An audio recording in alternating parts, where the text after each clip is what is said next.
अस्सलाम वालेकुम। कैसे हैं आप सब लोग? उम्मीद करती हूँ सब खैरियत से होंगे। आज जो मेरी दूसरी रेसिपी है वो चटनी के बारे में ही है, चाहे इसको अचार कह लें या चटनी कह लें।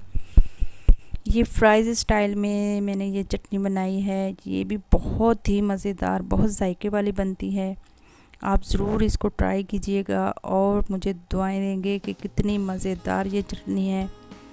और इसको अचार भी कह सकते हैं। फ्राइज़ स्टाइल में इसकी कटिंग करके हम इसको बनाएंगे आज।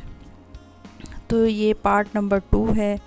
पार्ट नंबर 1 जो मैंने मेरी वीडियो पहले से मैंने शेयर की थी, वो बहुत पसंद की सब ने। आप सबका बहुत बहुत शुक्रिया। अब इसी तरह मैं आम ले लूँगी। वो मैंने 3 किलो आम की चटनी बनाई थी। ये मैं 4 किलो आम की बना रही हूँ क्योंकि कुछ ज़्यादा बनाती हूँ।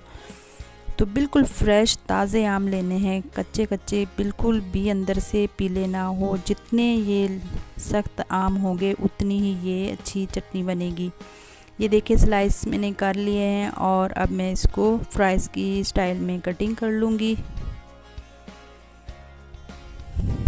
तो बिल्कुल इसको ना ज़्यादा मोटा रखना है ना इसको बारीक रखना है। इसकी कतलियाँ बहुत सफाई के साथ बना के, ये देखिए मैंने काफ़ी सारे आम थे, 5-6 किलो, जिसको गुठलियाँ वगैरह निकाल के तकरीबन मेरे पास 3.5-4 किलो बच गए थे।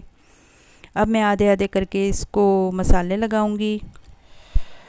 मसालों में यही है कि हल्दी मैंने लगाई है इसको 3 खाने के चम्मच, और 2 भर के मैंने खाने के चम्मच कुटी लाल मिर्च डाली है। इसमें आप अपने हिसाब से डाल सकते हैं। और 2 भर के खाने के चम्मच में खुश्क धनिया जो कूटा हुआ वो डाल दूंगी, और ज़ीरे के 3 चम्मच डालूंगी क्योंकि इसमें ज़ीरा और हल्दी कुछ ज़्यादा जाती है।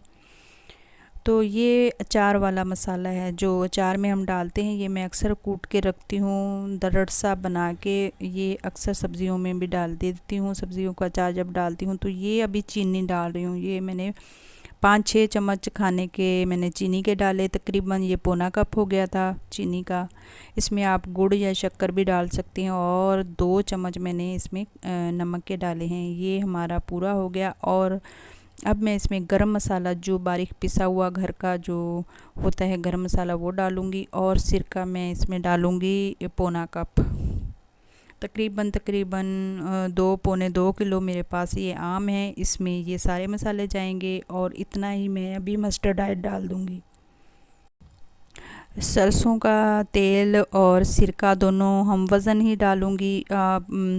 आप मसाले अपने हिसाब से डाल सकते हैं, ज़्यादा पसंद है तो ज़्यादा कर लें, अगर आपको कम पसंद है तो ये बस इतना। बहुत ज़बरदस्त और बहुत शानदार ये अचार यानी ये सब चटनी बनी थी।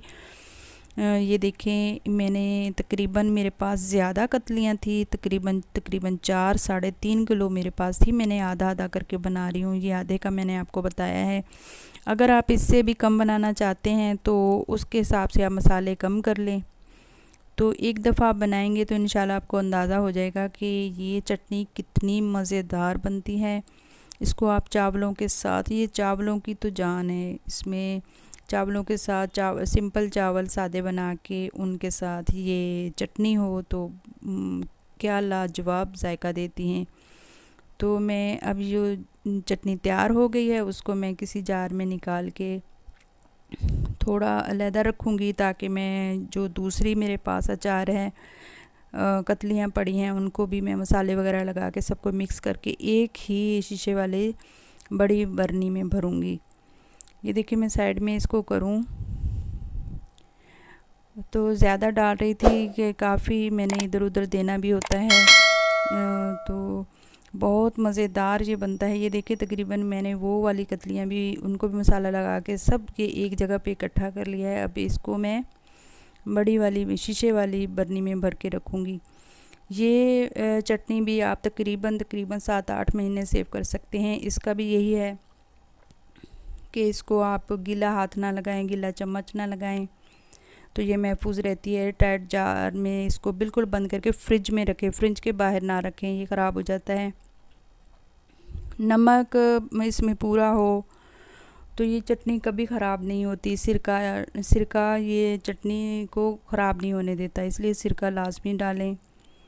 ये देखें मैंने इस तरह बर्नी में भर ली है सारा। इसमें जो अचार जो चटनी कह लें, कुछ भी कह लें, लेकिन आप ज़रूर ट्राई कीजिएगा। ये मेरी बहुत पुरानी रेसिपी है, ये भी इंशाल्लाह आपको पसंद आएगी। तो अगर पसंद आए तो लाइक शेयर ज़रूर कीजिएगा। अस्सलाम।